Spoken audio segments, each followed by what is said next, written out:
നമസ്കാരം. ആനന്ദ് ഇന്റർനാഷണൽ ന്യൂസിലേക്ക് സ്വാഗതം. പ്രധാന വാർത്തകൾ. ജിദ്ദയിലെത്തിയ US സ്റ്റേറ്റ് സെക്രട്ടറി മാർക്കോ റൂബിയോയും മറ്റ് US നേതാക്കളെയും കണ്ട് ചർച്ച നടത്താൻ ഉക്രൈനിയൻ ഉന്നത ഉദ്യോഗസ്ഥർ സൗദിയിലെത്തും. ഈ ആഴ്ച താൻ സൗദി അറേബ്യയിലുണ്ടാകുമെന്ന് സെലൻസ്കി.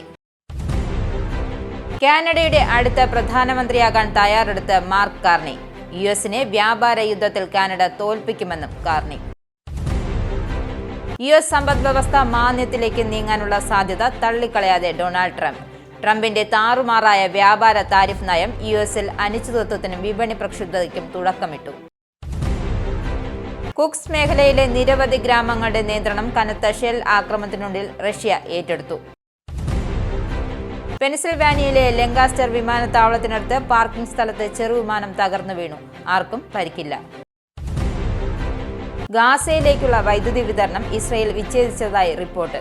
ഇസ്രയേലിന്റെ ഈ നടപടി ഗാസയിലെ കുടിവെള്ളം ഉൽപ്പാദിപ്പിക്കുന്ന ഡീലൈസേഷൻ പ്ലാന്റിനെ ബാധിച്ചു.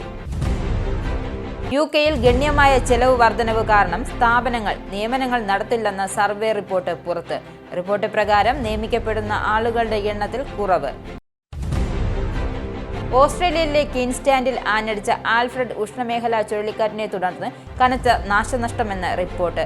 ശക്തമായ കാറ്റും കനത്ത മഴയും സംസ്ഥാനത്തെ ജനജീവിതം ദുസ്സഹമാക്കി. സൗദി അറേബ്യയിലുടനീളം താമസം, തൊഴിൽ, അതിർത്തി സുരക്ഷാ ലംഘകരെ കണ്ടെത്തുന്നതിനായി പരിശോധനകൾ ശക്തമാക്കി ആഭ്യന്തര മന്ത്രാലയം.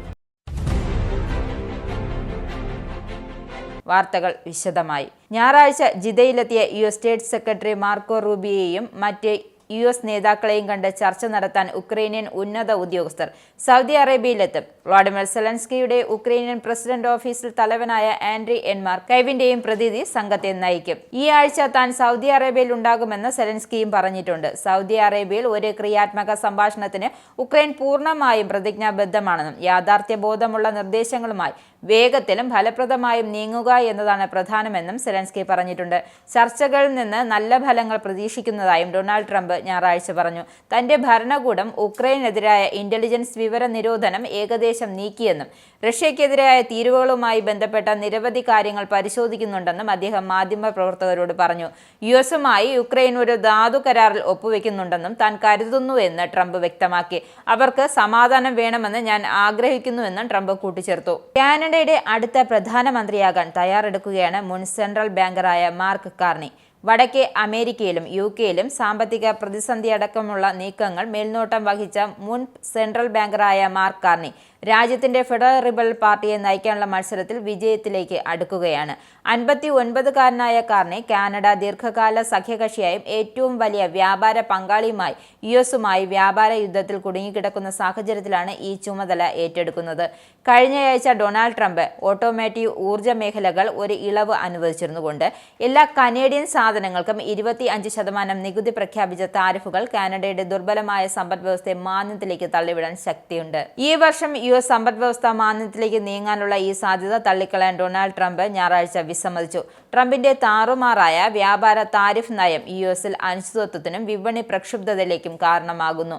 എന്നാൽ ഈ വർഷം മാന്ദ്യം നിങ്ങൾ പ്രതീക്ഷിക്കുന്നുണ്ടോ എന്ന Fox News show Sunday morning features നൽകിയ അഭിമുഖത്തിൽ ചോദിച്ചപ്പോൾ തന്റെ സാമ്പത്തിക ലക്ഷ്യങ്ങൾ ഫലം കാണുന്നതിന് ഏറെ സമയവും ഒരു പരിവർത്തന കാലഘട്ടവും എടുക്കുമെന്നും US പ്രസിഡന്റ് മറുപടി നൽകി. US-ന് ഒരു പരിവർത്തന കാലമുണ്ടെന്നും നമ്മൾ അമേരിക്കയിലേക്ക് സമ്പത്ത് തിരികെ കൊണ്ടുവരുമെന്നും എന്നതൊരു വലിയ കാര്യമാണ് എന്നാണ് ട്രംപ് പറഞ്ഞത്. എപ്പോഴും കുറച്ച് സമയമെടുക്കുന്ന കാലഘട്ടങ്ങളുണ്ട്. ഇതിന് കുറച്ച് സമയമെടുക്കും, പക്ഷേ അത് ഞങ്ങൾ മികച്ചതായിരിക്കുമെന്ന് ഞാൻ കരുതുന്നുവെന്നുമാണ് ട്രംപ് കൂട്ടിച്ചേർത്തത്. കുക്സ് മേഖലയിലെ നിരവധി ഗ്രാമങ്ങളുടെ നിയന്ത്രണം കനത്ത ഷെൽ ആക്രമണത്തിനൊടുവിൽ റഷ്യ ഏറ്റെടുത്തു. റഷ്യൻ പ്രദേശത്ത് പോരാടുന്ന ആയിരക്കണക്കിന് ഉക്രൈനിയൻ സൈനികർക്ക് സമീപമാണ് തങ്ങളുടെ സൈന്യം ഇപ്പോഴെന്നും റഷ്യ അവകാശപ്പെട്ടു. 7 മാസമായി പടിഞ്ഞാറൻ റഷ്യയ്ക്കുള്ളിലെ ഒരു പോക്കറ്റ് ഉക്രൈൻ നിയന്ത്രിച്ചു. കഴിഞ്ഞ ആഴ്ച ഡൊണാൾഡ് ട്രംപ് കൈവുമായി സൈനിക പിന്തുണ, രഹസ്യാന്വേഷണം, ഉപഗ്രഹ ഫീഡുകൾ എന്നിവ പിൻവലിച്ചതിന് തൊട്ടു പിന്നാലെയാണ് റഷ്യൻ ഉത്തര കൊറിയൻ സൈന്യം ഒരു വലിയ ആക്രമണം ആരംഭിച്ചത്. റഷ്യക്കാർ ഉക്രൈനിൽ ഉക്രൈനിയൻ കൈവശപ്പെടുത്തിയിരിക്കുന്ന റഷ്യൻ പട്ടണമായ സുഡിഷ്യയിലേക്ക് അടുക്കുകയാണ്. വടക്കുള്ള ഗ്രാമങ്ങളായ സ്റ്റാരിയ, നോവിയ, സൊറാച്ചിന, മലയ ലോക്ന്യ എന്നിവ തിരിച്ചുപിടിച്ചു. അതുപോലെ തന്നെ കിഴക്കുള്ള മറ്റ് ചെറിയ വാസസ്ഥലങ്ങളും അവർ തിരിച്ചുപിടിച്ചിട്ടുണ്ട്. സൗദി അറേബ്യയിൽ US ഉക്രൈനിയൻ പ്രതിനിധികൾ തമ്മിലുള്ള ഈ ആഴ്ച ചർച്ചകൾ മുന്നോടിയായാണ് ആക്രമണം എന്നതാണ് ശ്രദ്ധേയം. പെൻസിൽവാനിയയിലെ മാൻഹൈറ്റം ടൗൺഷിപ്പിലെ ലങ്കാസ്റ്റർ വിമാനത്താവളത്തിനടുത്തുള്ള പാർക്കിംഗ് സ്ഥലത്ത് 5 പേരുമായി പറന്ന ഒരു ചെറിയ വിമാനം തകർന്നു വീണതായി അധികൃതർ അറിയിച്ചു. ഞായറാഴ്ച ഉച്ചകഴിഞ്ഞായിരുന്നു സംഭവം. 5 പേരെയും രക്ഷപ്പെടുത്തി പ്രാദേശിക ആശുപത്രികൾ കൊണ്ടുപോയി എന്ന് മാൻഹൈറ്റം township fire chief Scott Little പറഞ്ഞു. തകർന്നത് സിംഗിൾ എഞ്ചിൻ വിമാനം റീച്ച് ക്രാഫ്റ്റ് ബൊണോസോണയാണെന്നും ഫെഡറൽ ഏവിയേഷൻ അഡ്മിനിസ്ട്രേഷൻ സ്ഥിരീകരിച്ചു. വിമാനത്തിലുണ്ടായിരുന്ന ആർക്കും പരിക്കേറ്റിട്ടില്ല. പറന്ന് ഉയർന്ന ഉടൻ വിമാനം തകർന്നപ്പോൾ ബ്രദൻ വില്ലേജ് റിട്ടയർമെന്റ് കമ്മ്യൂണിറ്റിയുടെ പാർക്കിംഗ് സ്ഥലത്തുണ്ടായിരുന്ന 1 ഡസൻ കാറുകൾ തകർന്നതായി റിപ്പോർട്ടുണ്ട്. ഗാസയിലേക്കുള്ള വൈദ്യുതി വിതരണം ഇസ്രയേൽ വിച്ഛേദിച്ചതായി റിപ്പോർട്ട്. ഇസ്രയേലിന്റെ ഈ നടപടി ഗാസയിലെ വരണ്ട പ്രദേശങ്ങളിൽ കുടിവെള്ളം ഉൽപ്പാദിപ്പിക്കുന്ന ഡീലൈസേഷൻ പ്ലാന്റിനെ ബാധിച്ചു. പലസ്തീൻ പ്രദേശത്തുള്ള സാധനങ്ങളുടെ വിതരണം കഴിഞ്ഞ ആഴ്ച ഇസ്രയേൽ നിർത്തിവെച്ചിരുന്നു. ബന്ദികളിൽ പകുതി പേരെയും ഹമാസ് മോചിപ്പിക്കണമെന്ന ഇസ്രയേലിന്റെ ആവശ്യം ഹമാസ് തള്ളിയതിനെ തുടർന്നാണ് ഈ നടപടി. ആണവായുധങ്ങൾ പങ്കിടുന്നതിനെക്കുറിച്ച് ചർച്ച ചെയ്യാൻ ഫ്രാൻസുമായും ബ്രിട്ടനുമായും ബന്ധപ്പെടാനൊരുങ്ങി ജർമ്മനി. ജർമ്മനിയുടെ ചാൻസലറായി സ്ഥാനമേൽക്കാനിരിക്കുന്ന ഫെഡറിക് മെർസ് ആണ് ഇക്കാര്യം പറഞ്ഞത്. യൂറോപ്പിന് മുകളിലുള്ള US-ന്റെ നിലവിലുള്ള സംരക്ഷണ കവചത്തിന് പകരമാവില്ല ഈ നീക്കമെന്നും അദ്ദേഹം മുന്നറിയിപ്പ് നൽകി. ആണവായുധങ്ങൾ പങ്കിടുന്നത് സംസാരിക്കേണ്ട ഒരു വിഷയമാണെന്നും ആണവ പ്രതിരോധത്തിൽ നമ്മൾ ഒരുമിച്ച് കൂടുതൽ ശക്തരാകണമെന്നും അദ്ദേഹം കൂട്ടിച്ചേർത്തു. ഓക്കസ് കരാർ പ്രകാരം ഓസ്ട്രേലിയയിലേക്ക് അന്തർവാഹിനികൾ വിൽക്കുന്നത് US-ന് ഗുരുതരമായ പ്രശ്നങ്ങൾ ഉണ്ടാക്കുമെന്ന് US നാവികരെ അപകടത്തിലാക്കുമെന്നും റിപ്പോർട്ട്. US പ്രതിരോധ വകുപ്പിലെ നയതന്ത്ര കാര്യാലയത്തിന്റെ പ്രതിരോധ അണ്ടർ സെക്രട്ടറി സ്ഥാനത്തേക്ക് ട്രംപിന്റെ നോമിനിയായി എൽബ്രിഡ്ജ് കോൾബിയാണ് ഇക്കാര്യം പറഞ്ഞത്. ഓസ്ട്രേലിയയിലേക്ക് അന്തർവാഹിനികൾ വിൽക്കുന്നത് US നാവികരെ ദുർബലരാക്കുമെന്നും അദ്ദേഹം കൂട്ടിച്ചേർത്തു. UK-യിൽ ഗണ്യമായ ചെലവ് വർധനവ് കാരണം സ്ഥാപനങ്ങൾ നിയമനങ്ങൾ നടത്തുന്നില്ല എന്നുള്ള സർവേ റിപ്പോർട്ട് പുറത്ത്. സർവേ പ്രകാരം നിയമിക്കപ്പെടുന്ന ആളുകളുടെ എണ്ണത്തിൽ കുറവ് തുടരുകയാണെന്നും തൊഴിലില്ലായ്മ വർദ്ധിച്ചുകൊണ്ടിരിക്കുകയാണെന്നും BDO വ്യക്തമാക്കി. വർദ്ധിച്ചു വരുന്ന വേതന ബില്ലുകൾ കാരണം കമ്പനികൾ പുതിയ ജീവനക്കാരെ നിയമിക്കുന്നതിന് നിയന്ത്രണം ഏർപ്പെടുത്തുന്നതായും ഇത് UK തൊഴിൽ വിപണിയെ ദുർബലപ്പെടുത്തുന്നതിന്റെ സൂചനകളാണെന്നും സർവേയിൽ പറയുന്നു. ഓസ്ട്രേലിയയിലെ ക്വീൻസ്ലാൻഡിൽ ആഞ്ഞടിച്ച ആൽഫ്രഡ് ഉഷ്ണമേഖലാ ചുഴലിക്കാറ്റിനെ തുടർന്ന് കനത്ത നാശനഷ്ടമുണ്ടായെന്ന് റിപ്പോർട്ട്. ശക്തമായ കാറ്റും കനത്ത മഴയും സംസ്ഥാനത്തെ ജനജീവിതം ദുസ്സഹമാക്കി. ലക്ഷക്കണക്കിന് ആളുകൾക്ക് ഞായറാഴ്ച വൈദ്യുതിയില്ല. മിക്കവാറും പ്രദേശങ്ങളിൽ വെള്ളപ്പൊക്ക മുന്നറിയിപ്പുകൾ നിലവിലുണ്ട്. ക്വീൻസ്ലാൻഡ് തെക്കുകിഴക്കൻ മേഖലയിൽ ഏകദേശം 3,16,540 ആളുകൾക്ക് വൈദ്യുതി ഇല്ല എന്നാണ് കണക്ക്. ഗോൾഡ് കോസ്റ്റ് നഗരത്തിലാണ് കനത്ത നാശനഷ്ടമെന്നും പ്രാദേശിക മാധ്യമങ്ങളെ ഉദ്ധരിച്ച് റോയിട്ടേഴ്സ് റിപ്പോർട്ട് ചെയ്യുന്നുണ്ട്. ഇറാന്റെ ആണവ കേന്ദ്രങ്ങളിൽ അമേരിക്കയോ ഇസ്രയേലോ ബോംബിട്ടാൽ തന്റെ രാജ്യത്ത് മറ്റ് ഗൾഫ് രാജ്യങ്ങളിൽ 3 ദിവസത്തിനുള്ളിൽ വെള്ളം തീർന്നു പോകുമെന്ന് ഖത്തർ പ്രധാനമന്ത്രി. വെള്ളിയാഴ്ച അമേരിക്കൻ രാഷ്ട്രീയ നിരീക്ഷകനും അവതാരകനുമായ ടക്കർ കാൾസനുമായുള്ള അഭിമുഖത്തിലാണ് പ്രധാനമന്ത്രി Sheikh Mohammed bin Abdul Rahman bin Jassim Al Thani ഞെട്ടിക്കുന്ന സത്യം വെളിപ്പെടുത്തിയത്. ഇറാനിലെ ബുഷഹർ ആണവ നിലയം എപ്പോഴെങ്കിലും ആക്രമിക്കപ്പെട്ടാൽ ഇറാനിയും ഖത്തറിനും ഇടയിലുള്ള ജലാശയത്തിന് എന്ത് സംഭവിക്കുമെന്ന് ചോദിച്ചപ്പോഴാണ് അത്തരമൊരു സംഭവം പാരിസ്ഥിതിക ദുരന്തത്തിലേക്ക് നയിക്കുമെന്ന് ഷെയ്ഖ് മുഹമ്മദ് അൽത്താനി പറഞ്ഞത്. കുവൈറ്റിലെ താമസ നിയമങ്ങൾ ലംഘിച്ച പ്രവാസിക്ക് 1 വർഷം തടവ്.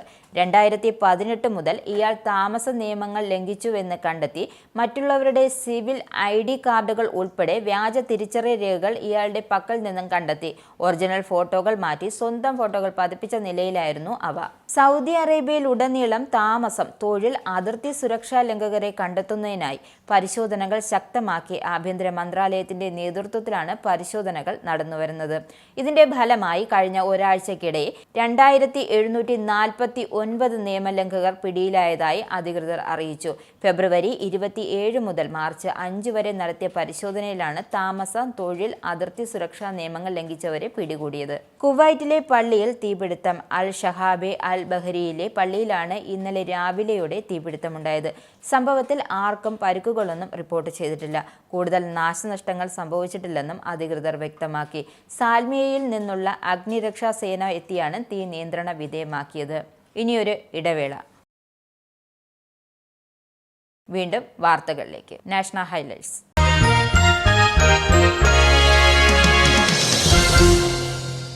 നെഞ്ചുവേദനയെ തുടർന്ന് എയിംസിൽ പ്രവേശിപ്പിച്ച ഉപരാഷ്ട്രപതി ജഗ്ദീപ് ധൻഖറെ ഞായറാഴ്ച പ്രധാനമന്ത്രി നരേന്ദ്രമോദി സന്ദർശിച്ചു. എയിംസിൽ പോയി ഉപരാഷ്ട്രപതിയെ കണ്ടെന്നും ആരോഗ്യസ്ഥിതി അന്വേഷിച്ചെന്നും മോദി പറഞ്ഞു. അദ്ദേഹത്തിന്റെ ആരോഗ്യത്തിനും വേഗത്തിലുള്ള സുഖം പ്രാപിക്കലിനും താൻ പ്രാർത്ഥിക്കുന്നുവെന്നും മോദി സോഷ്യൽ മീഡിയ പ്ലാറ്റ്ഫോമിൽ കുറിച്ചു. പ്രയാഗ്രാജിൽ സമാപിച്ച മഹാകുംഭമേളയിലെ ജലത്തിന്റെ ഗുണനിലവാരം സ്നാനം ചെയ്യാൻ അനുയോജ്യമാണ് എന്ന് കേന്ദ്ര മലിനീകരണ നിയന്ത്രണ ബോർഡിന്റെ റിപ്പോർട്ട് പുറത്ത്. ദേശീയ ഹരിത ട്രൈബ്യൂണൽ സമർപ്പിച്ച പുതിയ റിപ്പോർട്ടിലാണ് ഇക്കാര്യം വ്യക്തമാക്കിയിരിക്കുന്നത്. ജനുവരി 12 മുതൽ ഗംഗാ നദിയിലെ 5 സ്ഥലങ്ങളിലും യമുന നദിയിലെ 2 സ്ഥലങ്ങളിലും ഉൾപ്പെടെ ആഴ്ചയിൽ 2 തവണ ബോർഡ് ജലനിരീക്ഷണം നടത്തിയതായും റിപ്പോർട്ടിൽ വ്യക്തമാക്കുന്നുണ്ട്. 2 സംസ്ഥാനങ്ങളിലായി 2 പുതിയ ലോഞ്ച് പാഡുകൾ നിർമ്മിക്കുമെന്ന് ഇന്ത്യൻ ബഹിരാകാശ ഗവേഷണ സംഘടന ചെയർമാൻ വി നാരായണൻ പറഞ്ഞു. ആന്ധ്രാപ്രദേശിലെ ശ്രീഹരിക്കോട്ടയിലും തമിഴ്നാട്ടിലെ കുലശേഖര പട്ടണത്തിലും ലോഞ്ചിംഗ് പാഡുകൾ നിർമ്മിക്കാനാണ് പദ്ധതി. ഇസ്രോയുടെ വളരുന്ന വിക്ഷേപണ പ്രൊഫൈലിനെ പിന്തുണയ്ക്കുകയും ഇന്ത്യയുടെ ബഹിരാകാശ പര്യവേഷണ ശേഷി വർദ്ധിപ്പിക്കുകയും ചെയ്യുന്ന ഈ സൗകര്യങ്ങൾ 2 വർഷത്തിനുള്ളിൽ പ്രവർത്തനക്ഷമമാകുമെന്ന് പ്രതീക്ഷിക്കുന്നതായും അദ്ദേഹം കൂട്ടിച്ചേർത്തു. കേരള ഹൈലൈറ്റ്സ്. കൊല്ലത്ത് നടന്ന CPM സംസ്ഥാന സമ്മേളനത്തിന് കൊടിയിറങ്ങുമ്പോൾ മുഖ്യമന്ത്രി പിണറായി വിജയന്റെ പാർട്ടിയിലെ സ്വാധീനം ഒരിക്കൽ കൂടി ഉറപ്പിച്ചു നിർത്തുകയാണ്. ഫലത്തിൽ MV ഗോവിന്ദൻ സംസ്ഥാന CPM സെക്രട്ടറിയായി തുടരുമെങ്കിലും പിണറായി വിജയൻ തന്നെ നിർണായക തീരുമാനങ്ങൾക്ക് ചാലകശക്തിയായി തുടരും. പ്രതിനിധി യോഗത്തിൽ സംസ്ഥാന സെക്രട്ടറി MV ഗോവിന്ദനെതിരെ വിമർശനം ഉയർന്നെങ്കിലും ആരും മുഖ്യമന്ത്രിക്കെതിരെ വിരൽ ചൂണ്ടിയില്ല എന്നതും ശ്രദ്ധേയമാണ്. സംസ്ഥാനത്തെ ലഹരി വ്യാപനത്തിൽ DGPയോട് റിപ്പോർട്ട് തേടി ഗവർണർ രാജേന്ദ്ര വിശ്വനാഥ് അർലേക്കർ. നിലവിലെ സാഹചര്യം വിശദീകരിക്കാനാണ് ഗവർണർ DGPക്ക് നിർദ്ദേശം നൽകിയത്. കോളേജ് ക്യാമ്പസുകളിലെ ലഹരി വ്യാപനത്തിന് തടയിടുന്നതിന്റെ ഭാഗമായി ഗവർണർ ഇന്ന് VC-മാരുടെ യോഗം വിളിച്ചിട്ടുണ്ട്. ഇതിനു മുന്നോടിയായാണ് നിർദ്ദേശം നൽകിയിരിക്കുന്നത്. ഇനി പൗണ്ട് റേറ്റ്. UK പൗണ്ട് ഇന്നത്തെ മൂല്യം ഒരു പൗണ്ട് 112.58 ഇന്ത്യൻ രൂപ, ഒരു US ഡോളർ 87.20 ഇന്ത്യൻ രൂപ, ഒരു യൂറോ 94.29 ഇന്ത്യൻ രൂപ, ഒരു പൗണ്ട് 1.29 US ഡോളർ. ഇനി സ്പോർട്സ്.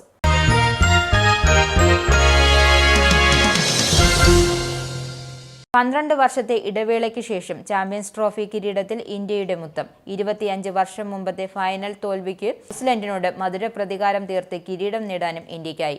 ഫൈനലിൽ 4 വിക്കറ്റിന്റെ വിജയമാണ് ഇന്ത്യ സ്വന്തമാക്കിയത്. ഒരു വേള ന്യൂസിലൻഡ് ബൗളർമാർ ഇന്ത്യക്ക് ആശങ്ക സൃഷ്ടിച്ചെങ്കിലും KL രാഹുലിന്റെ ക്യാമിയോ ഇന്നിംഗ്സ് സെമിയിലെന്ന പോലെ ഫൈനലിലും നിർണായകമായി. ടോസ് നേടി ആദ്യം ബാറ്റിംഗിനിറങ്ങിയ ന്യൂസിലൻഡ് നിശ്ചിത ഓവറിൽ 7 വിക്കറ്റ് നഷ്ടത്തിൽ 251 റൺസ് എടുത്തു.